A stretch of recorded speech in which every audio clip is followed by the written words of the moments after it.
Levy ग्रंथ।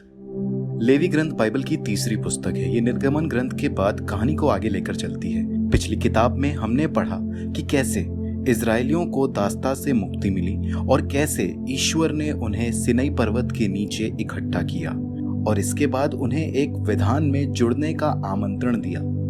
यदि आपको याद हो तो उन्होंने कुछ ही समय बाद इस विधान को तोड़ दिया था। एक तरफ जहां ईश्वर चाहता था कि वो विधान की मंजूषा के रूप में इजरायलियों के बीच निवास करे, वहीं दूसरी तरफ इजरायलियों के पाप ने उनका और ईश्वर का रिश्ता खंडित कर दिया था। और निर्गमन ग्रंथ के अंत में हम पढ़ते हैं कि मूसा इजरायलियों के प्रतिनिधि के रूप में विधान की मंजूषा के तंबू में नहीं जा सके। यहाँ लेवी ग्रंथ की शुरुआत ही इससे होती है कि ईश्वर मूसा को तंबू के अंदर से बुलाते हैं। तो अब सवाल यह है कि इजरायली कैसे अपने पाप और खुदगर्जी में ईश्वर के साथ मेल मिलाप में रह सकते हैं।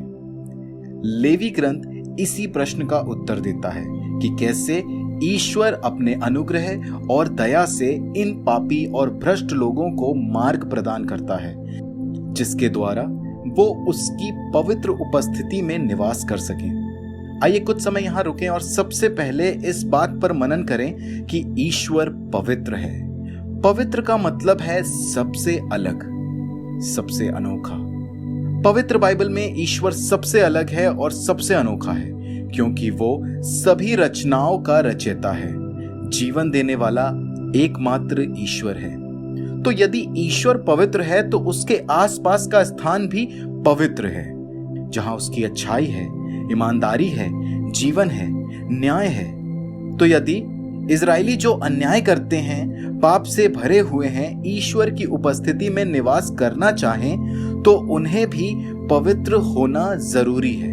उनके पापों से उन्हें छुटकारा मिलना जरूरी है और ये किताब उन्हें पवित्र बनाने के ऊपर ही आधारित है। किताब के बाहरी दो भाग रीति रिवाजों के बारे में हैं, जो इजरायलियों को ईश्वर की पवित्र उपस्थिति में रहने के लिए करने थे।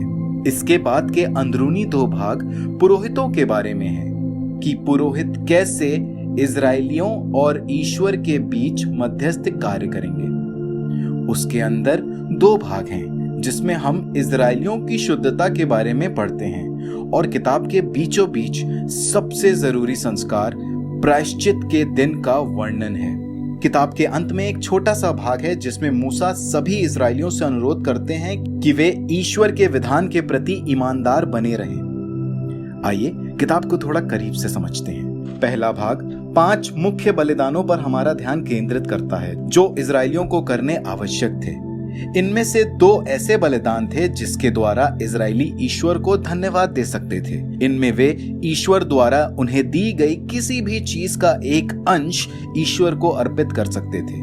बाकी के 3 बलिदान ईश्वर से क्षमा मांगने के लिए चढ़ाए जाते थे, जहां वे किसी जानवर का रक्त अर्पित करते थे और पश्चाताप करते थे और अपना पाप स्वीकार करते थे कि उनके पाप ने ईश्वर द्वारा बनाए इस सुंदर संसार को मैला करने में सहयोग दिया है। तो फिर इसके बाद इस पापी व्यक्ति को खत्म करने के बजाय ईश्वर उन्हें क्षमा करना चाहता है, इसलिए ये जानवर उसकी जगह एक चिन्ह के रूप में मरता है और उनके पापों को ढक देता है। तो इन रीति रिवाजों के द्वारा इजरायलियों को हमेशा ईश्वर के अनुग्रह और न्याय का एहसास रहता था। साथ ही उन्हें इस बात का भी एहसास होता था कि उनके पाप की गंभीरता क्या है।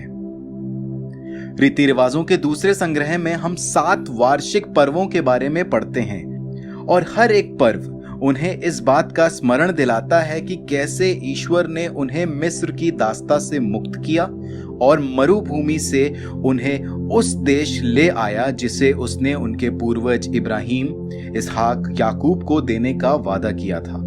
और इन पर्वों को हर साल मनाते हुए इजरायली इस बात का स्मरण रखेंगे कि वो कौन थे और ईश्वर उनके लिए कैसा था। अब उस भाग में चलते हैं जहां इजरायलियों के पुरोहितों के बारे में वर्णन है। मूसा ने हारून और उसके पुत्रों का प्रभु के पुरोहितों के रूप में अभिषेक किया और फिर पुरोहितों के वर्णन के दूसरे भाग में हम प्रभु के पुरोहितों की योग्यताओं के बारे में पढ़ते हैं। पुरोहित नैतिक अखंडता और उच्च स्तर की पवित्रता के लिए बुलाए गए थे, क्योंकि वो ईश्वर के सामने लोगों का प्रतिनिधित्व करते थे और लोगों के सामने ईश्वर का प्रतिनिधित्व। अब इनकी पवित्रता क्यों जरूरी है, ये हम पुरोहितों के वर्णन के पहले भाग में पढ़ते हैं। हारून और उसके पुत्रों के पुरोहिताभिषेक के बाद हारून के 2 पुत्र खुलेआम नियमों का उल्लंघन करते हुए सीधे ईश्वर की उपस्थिति में चले गए और ईश्वर की पवित्रता बरकरार न रखने की वजह से उसी क्षण उनकी मृत्यु हो गई। ये वाक्य ईश्वर की पवित्र उपस्थिति में जीवन बिताने का स्मरण दिलाता है, क्योंकि हालांकि ईश्वर की उपस्थिति में अच्छाई है, परंतु यदि कोई उसकी पवित्रता का अपमान या विरोध करता है तो उसका फल अत्यंत भयानक हो सकता है। तो इसी कारण इज़राइल के पुरोहितों के लिए आवश्यक था कि वे पवित्र बने, साथ ही इज़राइल के सभी लोग भी पवित्र बने, जिसके बारे में हम अगले भाग में पढ़ते हैं। अध्याय 11 से लेकर अध्याय 15 तक हम रीति रिवाजों द्वारा इजरायलियों की शुद्धता के बारे में पढ़ते हैं और अध्याय 18 से 20 में हम इजरायलियों की नैतिक शुद्धता के बारे में पढ़ते हैं। अब आइए पहले हम समझते हैं कि शुद्धता और अशुद्धता क्या है। क्योंकि ईश्वर पवित्र है, वो सबसे अलग है। इजरायली जब ईश्वर की उपस्थिति में जाते हैं तो उन्हें खुद को पवित्र करना जरूरी है। इसी को कहते हैं शुद्ध होना। यदि एक व्यक्ति पवित्र नहीं है तो ईश्वर की उपस्थिति उसकी क्षमता से बाहर होगी और इसी को कहते हैं अशुद्धता। इजरायली कैसे अशुद्ध हो सकते थे? प्रजनन स्राव को छूने से, चर्म रोग की वजह से, या किसी प्रकार की फफूंद को छूना या मृत शरीर को छूने से। इजरायलियों के लिए इस सब का अर्थ जीवन खो देना था। इसको हम इस तरह देख सकते हैं कि जब भी हम मृत्यु को छूते हैं हम अपवित्र और अशुद्ध होते हैं, और मृत्यु का विलोम है जीवन, क्योंकि ईश्वर का सार जीवन है। अब यहाँ देखने वाली बात है कि अशुद्ध होना पापमय या गलत नहीं था। अपवित्रता जीवन की अस्थायी स्थिति है जो 1 या 2 हफ्ते में खत्म हो जाती थी, लेकिन गलत ये था कि इन मृत्यु के चिन्हों को धारण कर और अशुद्धता को लेकर ईश्वर की पवित्र उपस्थिति में जाना। कुछ जानवरों को खाने से भी लोग अशुद्ध होते थे। इसका सार यह है कि ईश्वर की पवित्रता उनके जीवन के हर भाग को प्रभावित करती थी। अध्याय 18 से अध्याय 20 में हम इजरायलियों के नैतिक मूल्यों के बारे में पढ़ते हैं। इजरायली लोगों का जीवन कनानी लोगों के जीवन से अलग होना अनिवार्य था। उनमें गरीबों के प्रति दया, यौन अखंडता, सामाजिक न्याय जैसे गुण होना अनिवार्य था। अब किताब के बीचों बीच हम अध्याय 16 से 17 में इजरायलियों के एक पर्व के बारे में पढ़ते हैं जिसे प्रायश्चित का दिन कहा जाता है। इजराइल के सभी पाप व्यक्तिगत रीति रिवाजों या बलिदानों से नहीं धोए जा सकते थे, इसलिए साल में एक बार महापुरोहित 2 बकरी ले लेते थे। उनमें से एक शुद्धता की बलि थी जिसके द्वारा वे शुद्ध होते थे और अपने पापों का प्रायश्चित करते थे। दूसरी बकरी से पुरोहित इजरायलियों के सभी पापों को बताते थे और फिर एक चिन्ह के स्वरूप उस पर उनके पाप लाद देते थे। फिर वो बकरी निर्जन स्थान में छोड़ दी जाती थी। ये एक महत्वपूर्ण चिन्ह है जिसके द्वारा हम ईश्वर की इस चाहत को देखते हैं कि ईश्वर अपने लोगों के ऊपर से उनके पाप के बोझ और उसके प्रभाव को हटाना चाहते हैं ताकि वे उनके साथ जीवन बिता सकें। किताब यहाँ खत्म होती है जब मूसा सभी इजरायलियों से आग्रह करते हैं कि वे ईश्वर के विधान की सभी बातों के प्रति ईमानदार रहें।